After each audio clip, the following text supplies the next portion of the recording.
Hey guys, if BlueStacks keeps crashing on your PC, don't worry.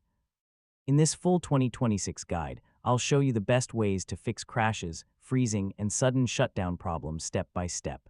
First, restart your computer and reopen BlueStacks. Yeah, temporary glitches or overloaded background processes can sometimes cause random crashes.